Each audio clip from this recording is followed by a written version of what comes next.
Elimika na Mahasin TV, pata kujua wema wa Uislamu.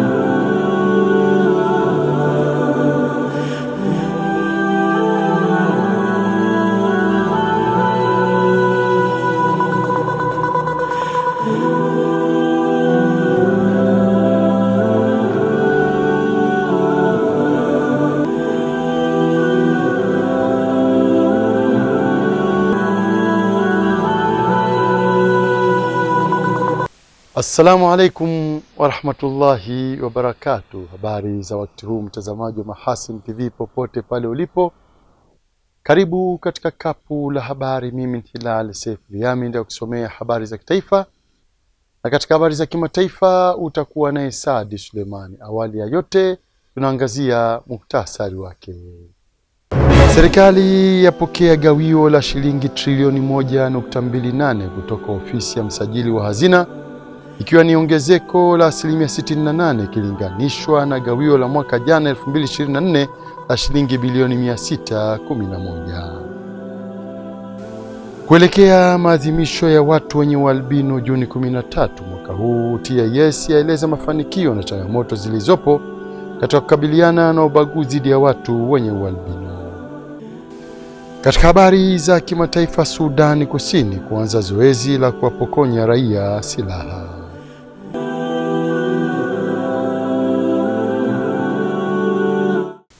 Na mkapu la habari linaanzia jijini Dar es Salaam.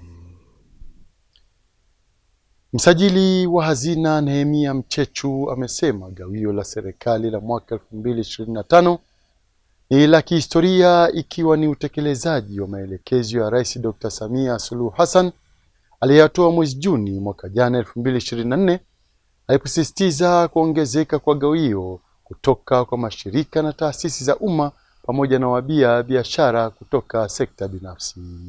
Rajab Shaban Matuga ana undani wa taarifa hiyo.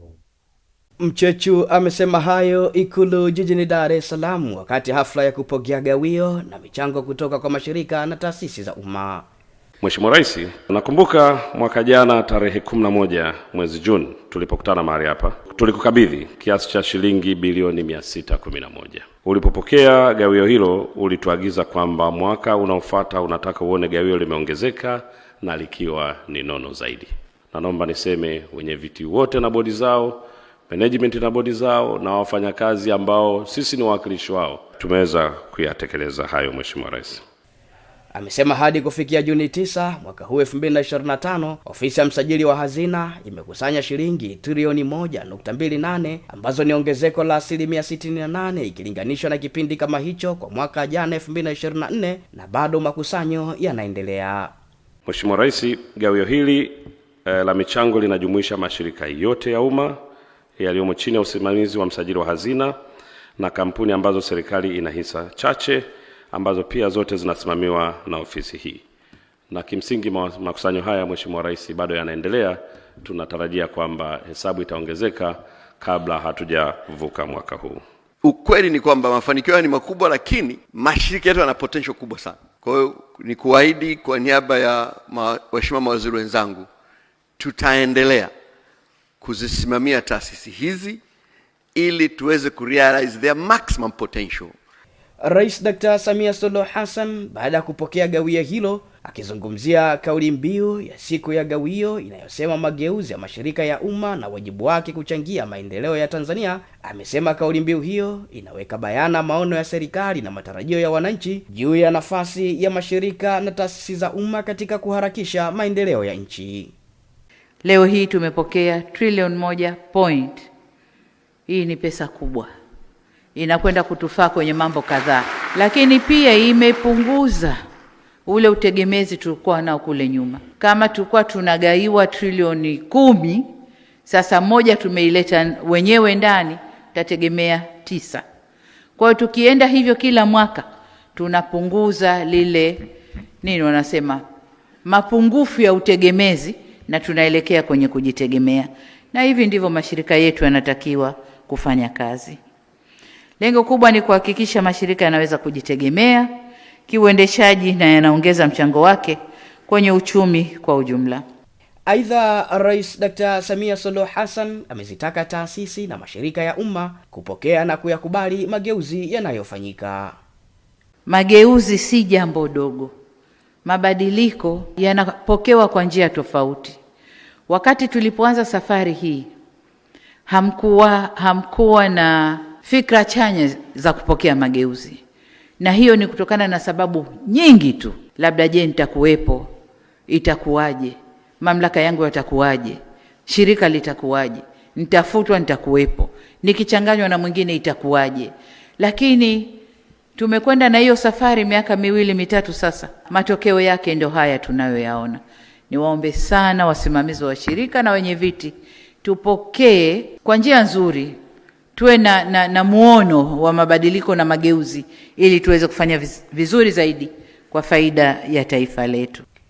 Mamlaka ya usimamizi wa bandari Tanzania TPA imekuwa kinara kwa kutoa gawio la shilingi bilioni 182.5, ikifuatiwa na mamlaka ya vitambulisho vya taifa NIDA ikitoa gawio la shilingi bilioni 38.8 na wakala wa huduma za misitu Tanzania TFS gawio la shilingi bilioni 29.8. Taasisi na mashirika mengine yaliyotoa gawio kubwa mwaka huu ni pamoja na wakala wa usajili wa bidhaa na leseni BRELA shilingi bilioni 20.4, mamlaka ya mawasiliano nchini TCRA shilingi bilioni 19.2, shirika la wakala wa meli Tanzania TASAC shilingi bilioni 16.3 na wakala wa usalama wa afya mahala pa kazi OSHA shilingi bilioni 10.4. Taasisi ya Irshadi ya nchini Uturuki kwa kushirikiana na taasisi ya Ashabul Kahfi ya jijini Dar es Salaam wamewezesha watoto wanaoishi katika kituo cha malezi na elimu kwa watoto yatima na wanaoishi kwenye mazingira magumu cha Muumini kilichopo Kiembe Samaki Vyombo Vituka, manispaa ya Temeke jijini Dar es Salaam kuondokana na adha ya maji baada ya kuwachimbia kisima. Taarifa yake Abdalla Matotola inasimuliwa studio na Saadi Suleiman. Hiki ni kisima cha kwanza kabisa, lakini kuna kisima cha pili tumekizindua katika madarasa Qadiria Zawia, lakini pia kuna kisima cha tatu kitazinduliwa kesho katika mji wa Mbondole, njia 4 au bomba 2. Ni kutokana na ihsani ya Mr. Yasin kutoka Uturuki, lakini kupitia Irshad kama mnavyoona, na maji yanatoka kwa wingi mashallah, maji mazuri kabisa mnaona. Watu wamefaidika, umma ulikuwa ni mkubwa. Alhamdulillah, tunashukuru taasisi hii, lakini tunashukuru kwa kutunga mkono Ashabul Kahfi katika kufanya program. We also construction in a mosque here in Yombo. About we start 7 months ago, but not finished. It will finish, I think, in 2 or 3 months ago. But all people are praying now. It is opening. But we have some minus of that. We will complete and go on to pray at the same time. Mlezi wa kituo hicho Abdallah Muhamedi Migongo amesema kabla ya ujio wa kisima hicho hali ya upatikanaji wa huduma maji safi na salama kwa watoto wanaolelewa kituoni hapo haikuwa ya kuridhisha, lakini kwa sasa hali ni tofauti na hapo awali. Tulikuwa tuna shida sana ya maji, watoto walikuwa wanapata tabu sana. Tumepata maji haya, kwa hiyo watoto sasa wanafurahi, watoto wanasikia raha. Kwa kweli Mwenyezi Mungu aliyetoa msaada huu ama waliotoa msaada huu, Mwenyezi Mungu awabariki sana. Awajalie kheri nyingi, awape nguvu, awalipe mbadala wa hiki ambacho walichokitoa. Kwa upande wake mwalimu mkuu wa madrasa wanayopata elimu ya dini kwa watoto wanaolelewa kituo cha Mu'min, Ustadhi Muhyiddin Rajab, ametoa ombi kwa wadau hao na wengine kuviangalia kwa karibu vituo vya elimu ya dini ya Kiislamu. Mwenyezi Mungu Subhanahu wa Ta'ala amewawezesha wale watu wakatuletea hapa kisima, maana siku za nyuma tulikuwa tunapata shida sana. Watoto wetu walikuwa wanakwenda kwa kugonga mageti ya watu. Leo hii alhamdulillah tumepata kisima, tunamshukuru sana Mwenyezi Mungu. Tunamwomba Mwenyezi Mungu awazidishie wale ambao waliotuletea kisima hiki lakini pia tunawaombea wasije wakachoka, waendelee kwenda sehemu nyingine, maana sehemu nyingi wana shida ya maji, hasa katika sehemu hizi za dini, sehemu za madrasa. Watu wengi wana shida sana za maji.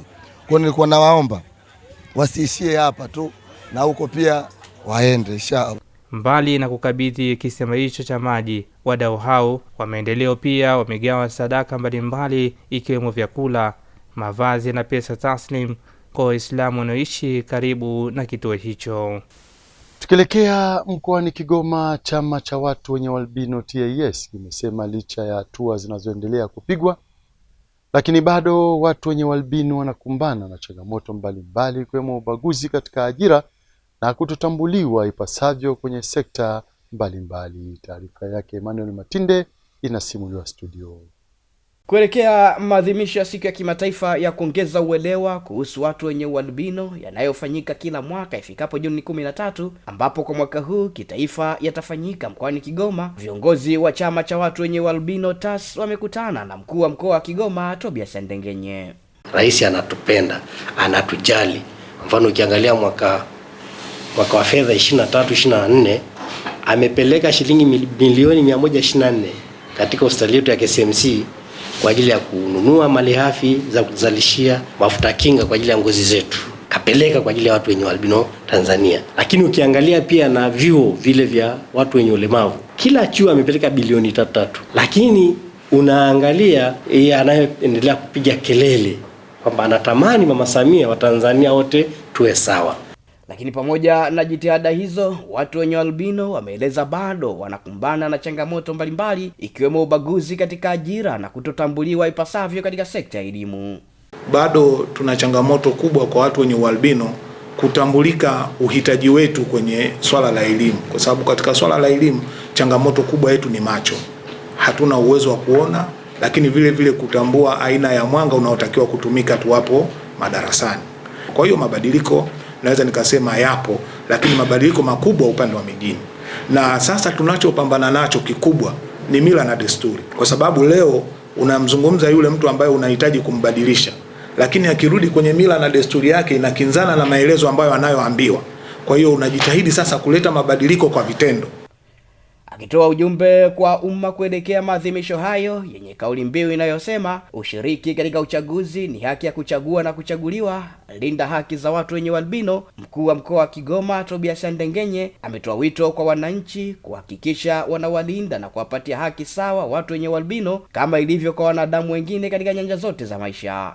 Kauli mbiu ya mwaka huu inasisitiza umuhimu wa ushirikishwaji wa kisiasa kwa watu wenye ualbino na inalenga kuangazia haki yao ya kushiriki kikamilifu katika mchakato mzima wa kidemokrasia kama wapiga kura, lakini pia kama wagombea. Aidha, inalenga kuongeza uelewa kuhusu masuala ya haki za binadamu kwa ujumla, yakiwemo pia huduma za afya, usalama na ujumuishaji wa kijamii. Mkoa wa Kigoma unaendelea kusisitiza vyombo vyote vya serikali zikiwemo halmashauri zote na wadau kuendelea kutoa haki za msingi kwa watu wenye ulemavu wakiwamo wenye ualbino. Kihistoria, mkoa wa Kigoma umewahi kushuhudia matukio ya ukatili dhidi ya watu wenye ualbino, hali iliyopelekea baadhi ya watoto wenye ualbino kulazimika kuhifadhiwa katika shule ya msingi Kabanga Mazoezi iliyopo halmashauri ya mji Kasulu kwa ajili ya usalama wao. Mkoani Singida, mwandishi wetu Fuadi Kasim Watuta anatuarifu kuwa Baraza Kuu la Waislamu Tanzania BAKWATA mkoa wa Singida limesema linaendelea na utekelezaji wa miradi mbalimbali ya maendeleo yenye thamani ya zaidi ya shilingi bilioni 1.6 ikiwemo ujenzi wa kituo cha afya pamoja na ujenzi wa shule ya awali na msingi. Baraza Kuu la Waislamu BAKWATA mkoa wa Singida limetoa taarifa ya miradi inayotekelezwa na baraza hilo yenye thamani ya shilingi bilioni 1,667,832,800 ambayo itaenda kuisaidia jamii na maendeleo ya dini ya Kiislamu mkoani humo. BAKWATA mkoa wa Singida imeandaa miradi kadhaa kwa ajili ya kurahisisha maendeleo ya jamii ya Waislamu katika mkoa wetu wa Singida. BAKWATA tayari ilishaanza ujenzi wa ofisi ya kisasa ya mkoa. Kwa sasa ofisi hii inahitaji kumaliziwa na kinahitajika kiasi cha shilingi milioni 25,070 ndizo zinazohitajika kwa ajili ya kumalizia ujenzi wa ofisi ili ianze kutumika. Katika kuhakikisha tunaliendea hili, sisi kama baraza tulikaa chini tukatafakari, tukaona tuweze kutumia rasilimali yetu tulionayo ambayo ni misikiti. Mkoa una jumla ya misikiti 800. Kwa hiyo tukakubaliana kila msikiti utoe shilingi 30,030 ili tuweze kukamilisha ujenzi wa ofisi hii, lakini pia tupate wadau waweze kutuchangia ili kuweza kumalizia ofisi hii. Kwa maana hiyo misikiti 800 kitoa 30,030 tunapata milioni 24. Tukipata wadau tutapata milioni 10. Tunapata hizo milioni 25. Nikuhakikishie mpaka sasa tuko vizuri na tunaenda vizuri. Zaidi ya misikiti 150 imeshachangia milioni shilingi 30,030. Kwa upande wake, mdau wa maendeleo na mkurugenzi wa kiwanda cha pamba Bwana Sajida Haida ametoa wito kwa Waislamu kuwa umoja na mshikamano ndio dira ya kufikia malengo kusudiwa na ndiyo msingi imara katika maendeleo ya dini ya Kiislamu. Kinachosisitizwa ni kuwa pamoja, kwamba tukishirikiana kwa pamoja basi safari yetu ya Waislamu itakuwa nyepesi. Lakini pindi tutakapokuwa tunapishana katika Uislamu wetu, basi kweli kutakuwa na shida, kwa sababu kila mwenzako atakapokufuata kukuomba kitu kitakuwa kigumu na utakitafutia sababu hasa kusema hiki ni kigumu. Lakini tukiweka ushirikiano na tukawa pamoja kiukweli, kidhati, basi Mwenyezi Mungu pia naye anapenyeza heri yake na mambo yanakuwa yanakwenda. Na wahusia Waislamu wote kama viongozi wetu wa baraza BAKWATA Singida wanapotuhusia kwamba turudi kwenye umoja wetu tuliouzoea, ili kuwa na mshikamano wetu ambao tupo nao na ambao tunahimizwa na viongozi wetu. Nikiripoti kutokea hapa mkoani Singida, Fuadi Kasim Watuta wa Mahasin TV. Huko kisiwani Unguja, serikali ya mapinduzi Zanzibar kupitia Wizara ya Afya imeihakikishia taasisi ya Bill Gates Foundation kuendelea kuwapa ushirikiano kuhakikisha huduma ya afya ya msingi na imarika pamoja na kuongeza nguvu katika kupambana na malaria. Akizungumza katika kikao maalum na wajumbe wa taasisi hiyo huko ofisini kwake Vuga, Waziri wa Afya Zanzibar Nasoro Ahmed Mazrui akizungumza baada ya kuupokea ujumbe wa taasisi ya Bill Gates, amesema ujio huo ni matokeo ya mikutano baina ya watendaji wa Wizara ya Afya Zanzibar na taasisi hiyo iliyofanyika nchini Rwanda na Geneva nchini Uswizi. Tumezungumza masuala matano ambapo tunahitaji msaada wao. Kwanza ni kufanya masuala ya miradi yetu ya afya katika primary health services, yani afya ya msingi, kutupa support katika community health workers, wafanyakazi wa kujitolea, pamoja na kuimarisha vituo vya afya vya msingi. Hii itasaidia sana katika masuala ya kuimarisha afya ya mama na mtoto. Waziri Mazrui kupitia kikao hicho amesema Wizara ya Afya Zanzibar imetoa wito kwa taasisi hiyo kupitia mwenyekiti wake Bill Gates kushirikiana kwa karibu kuhakikisha lengo la kuwa na zero malaria linafanikiwa. Lakini vile vile tumezungumza kwa kirefu sana masuala ya uondoshaji malaria. Tumeomba Bill Gates awe champion wa kumaliza malaria Zanzibar, na tumemkaribisha tushirikiane naye katika kuondoa malaria Zanzibar yafikie zero. Aidha, Waziri Mazrui amesema pia wamekubaliana kufanya tathmini ya kiutendaji kupitia sekta ya afya kisiwani Zanzibar. Na vile vile tumezungumzia masuala zima la kutufanyia assessment, wapi tunakosea, wapi pana mapungufu, wapi panahitaji nini.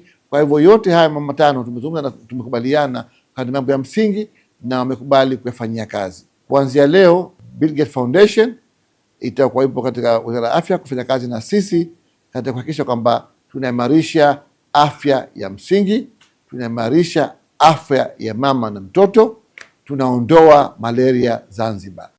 Na kwa taarifa hiyo kutoka kisiwani Unguja ndio kunahitimisha kapu la habari kwa habari za kitaifa. Tupate mapumziko mafupi na tutarejea hapa kuangazia habari za kimataifa. Hii ni Mahasin TV, pata kujua wema wa Uislamu.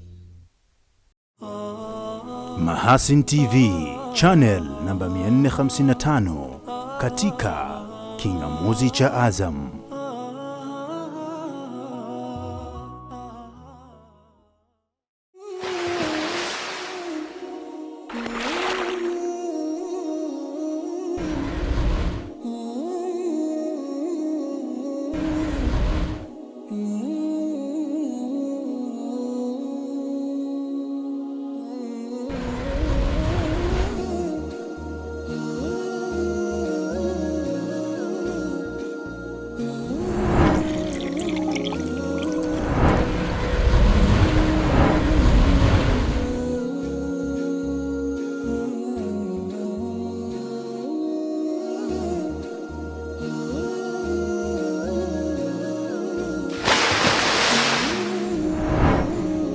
Kunywa maji safi na salama ya uhai. Bidhaa bora ya Bakhresa.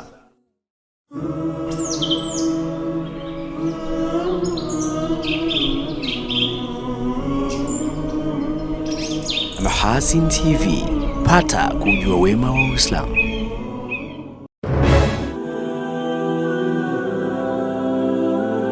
Shukran za dhati mtazamaji wa Mahasin TV kwa kuendelea kuwa nasi.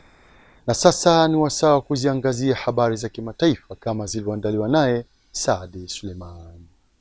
Karibu kwa upande wa habari za kimataifa. Jeshi la Sudani Kusini limesema litaanzisha zoezi la kukusanya silaha kutoka kwa vijana watakaokuwa tayari kusalimisha kwa hiari katika maeneo ambayo yako chini ya sheria ya hali ya dharura. Jeshi hilo limesema baada ya zoezi hilo utafuata mchakato wa kuwapokonya watu silaha kwa lazima utakofanywa na kikosi maalum katika kaunti za Warab na Mayom, ambako wiki iliyopita Rais Salva Kiir alitangaza hali ya dharura kufuatia hofu ya usalama kwa kipindi cha miezi 6. Maeneo hayo yanakabiliwa na ongezeko kubwa la machafuko ya kikabila yakihusisha wizi wa mifugo. Msemaji wa jeshi la ulinzi la Sudani Kusini, Lul Roang Koang, amewaambia waandishi wa habari tayari kikosi cha kusimamia zoezi la ukusanyaji silaha kimepelekwa kwenye maeneo hayo. Kukosekana utulivu wa kisiasa na kuongezeka vita na mapigano tangu mwishoni mwa mwezi Februari kati ya makundi yenye silaha ndani ya Sudani Kusini kumesababisha hali kuwa mbaya zaidi, hasa katika jimbo la Upper Nile, lakini pia maeneo mengine ya Sudani Kusini maisha ni mabaya na huduma muhimu hazipatikani. Shirika la kuhudumia wakimbizi la Umoja wa Mataifa UNHCR linasema kuwa Sudani Kusini inaendelea kuwa moja ya nchi zenye matatizo makubwa zaidi ya wakimbizi katika eneo hilo, huku zaidi ya Sudani Kusini milioni 2.3 wakiishi kama wakimbizi katika nchi za DRC, Ethiopia, Kenya, Uganda na Sudan. Kwingineko, viongozi wa dunia wametoa wito wa kuwepo kwa sheria kali za kusimamia uchimbaji wa madini ya baharini na kuonya dhidi ya harakati za kuendesha shughuli hizo zinazotishia kuharibu sehemu ya chini ya bahari. Akizungumza katika mkutano wa kimataifa wa bahari ulioanza siku ya Jumatatu mjini Nice, kusini mwa Ufaransa, Rais wa Ufaransa Emmanuel Macron alisema sio busara hata kidogo kuanzisha shughuli za kiuchumi ambazo zitaharibu sehemu ya chini ya bahari na kuathiri viumbe hai.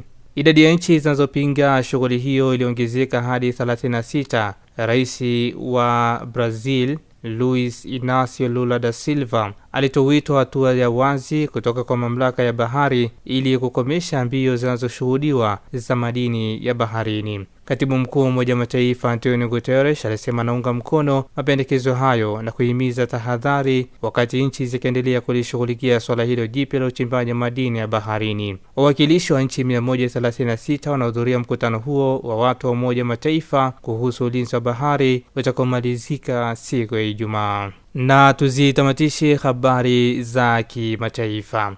Urusi imefanya msururu wa mashambulizi ya makombora na droni dhidi ya miji miwili ya Ukraine siku ya Jumanne na kuua watu wawili. Takriban watu 13 wamejeruhiwa kufuatia mashambulizi ya mji wa Odessa na Kiev, kwa mujibu wa maafisa wa Ukraine. Rais Volodymyr Zelensky katika taarifa yake aliyochapisha kwenye mtandao ameyataja mashambulizi hayo kuwa ni moja mashambulizi makubwa katika vita hivyo vilivyoanzishwa na Urusi kwa kipindi cha miaka mitatu. Zelensky amesema vikosi vya Urusi vimerusha zaidi ya droni 315 pamoja na makombora 7 usiku wa kuamkia Jumanne. Hospitali ya wajawazito na makazi ya watu ni miongoni mwa majengo yaliyoharibiwa katika mji wa bahari wa kusini wa Odessa. Meya wa mji mkuu Kiev, Vitali Klitschko, amesema shambulio dhidi ya mji huo yamejeruhi watu 4. Saad Suleiman, Mahasin TV. Shukran Saad Suleiman kwa habari za kimataifa. Na kabla tujahitimisha kapu letu la habari, vijikumbushe miongoni mwa habari tulizokuwa nazo hii leo. Serikali yapokea gawio la shilingi trilioni 1.28 kutoka ofisi ya msajili wa hazina, ikiwa ni ongezeko la 68% ikilinganishwa na gawio la mwaka jana 2024 la shilingi bilioni 611. Kuelekea maadhimisho ya watu wenye ualbino Juni 13 mwaka huu, TIS yaeleza mafanikio na changamoto zilizopo katika kukabiliana na ubaguzi dhidi ya watu wenye ualbino. Katika habari za kimataifa, Sudani Kusini kuanza zoezi la kuwapokonya raia silaha. Na mpaka hapo ndo tunafika mwisho wa kapu la habari. Inshallah para majali wake Maulana, ungana nasi hapo kesho muda na wakati kama huu. Kwa niaba ya wenzangu wote walifanikisha kuleta kapu la habari, mimi Hilal Sefuri Amin nilikusomea habari za kitaifa, na katika habari za kimataifa ulikuwa naye Saad Suleiman. Nikutakia utazamaji mwema wa vipindi mbalimbali vinavyoendelea hapa Mahasin TV. Pata kujua wema wa Uislamu. Wabillahi taufiki, wassalamu alaikum warahmatullahi wabarakatuh. Na hivi sasa tuangazie utabiri wa hali ya hewa wa saa 24 zijazo kutoka TMA. Hali gani ndugu mtazamaji, ufuatao ni utabiri wa hali ya hewa wa saa 24 zijazo kutoka mamlaka ya hali ya hewa Tanzania. Langu jina ni Desderi Moses. Mifumo ya upepo inaonyesha kuwa upepo unatarajiwa kuvuma kwa kasi ya kilomita 20 kwa saa katika ziwa Victoria. Kwa upande wa ziwa Tanganyika, ziwa Nyasa pamoja na maeneo yote ya mwambao wa ukanda wa pwani ya bahari ya Hindi, upepo unatarajiwa kuvuma kwa kasi ya kilomita 30 kwa saa, huku hali ya bahari ikitarajiwa kuwa na mawimbi makubwa. Hivyo mamlaka ya hali ya hewa Tanzania inatoa angalizo la uwepo wa vipindi vifupi vya mawimbi makubwa hususani katika maeneo yote ya mwambao wa ukanda wa pwani ya bahari ya Hindi. Wananchi wanajishughulisha na shughuli mbalimbali ikiwemo za uvuvi na usafirishaji wanatakiwa kuchukua hatua stahiki ili kupunguza madhara yanayoweza kujitokeza. Usiku wa leo ni matarajio yetu kuwa maeneo mengi hapa nchini yanatarajiwa kuwa na hali ya mawingu kiasi na makavu kwa ujumla, isipokuwa maeneo ya ukanda wa pwani ya kaskazini ya bahari ya Hindi ikijumuisha mkoa wa Morogoro, ambapo yanatarajiwa kuwa na hali ya mawingu kiasi na mvua katika maeneo machache. Na hali ya baridi bado inatarajiwa kuendelea kushamiri usiku wa leo, huku kiwango cha chini zaidi cha joto kinatarajiwa kuwa nyuzi joto 9 katika mkoa wa Njombe. Na hapo kesho ni matarajio yetu kuwa maeneo ya nyanda za juu kaskazini mashariki katika mikoa ya Arusha, Kilimanjaro na Manyara yanatarajiwa kuwa na hali ya mawingu kiasi na mvua nyepesi katika maeneo machache, huku maeneo ya ukanda wa pwani ya kaskazini ikijumuisha mkoa wa Morogoro yanatarajiwa kuwa na hali ya mawingu kiasi, mvua katika maeneo machache na vipindi vya jua. Na maeneo mengine ya nchi yaliyosalia yanatarajiwa kuwa na hali ya mawingu kiasi na makavu kwa ujumla. Na sasa karibu tuangazie utabiri wa hali ya hewa wa siku 4 zijazo kwa baadhi ya maeneo hapa nchini. Vipindi vya mvua pamoja na vipindi vya jua vinatarajiwa katika mkoa wa Dar es Salaam. Kwa upande wa mkoa wa Dodoma, vipindi vya jua vinatarajiwa. Hali hii ya ukavu bado inaendelea kuonekana katika mkoa wa Mwanza, halikadhalika na maeneo ya mkoa wa Kilimanjaro. Kwa upande wa mkoa wa Mbeya, vipindi vya jua vinatarajiwa kuonekana katika siku 4 zijazo, halikadhalika kwa maeneo ya mkoa wa Morogoro. Hali hii bado inaendelea kuonekana pia katika mkoa wa Arusha katika siku 4 zinazokuja. Kutoka mamlaka ya hali ya Tanzania hatuna ziada hadi wakati mwingine. Asanteni kwa kutufuatilia.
Kunywa maji safi na salama ya uhai. Bidhaa bora ya Bakhresa.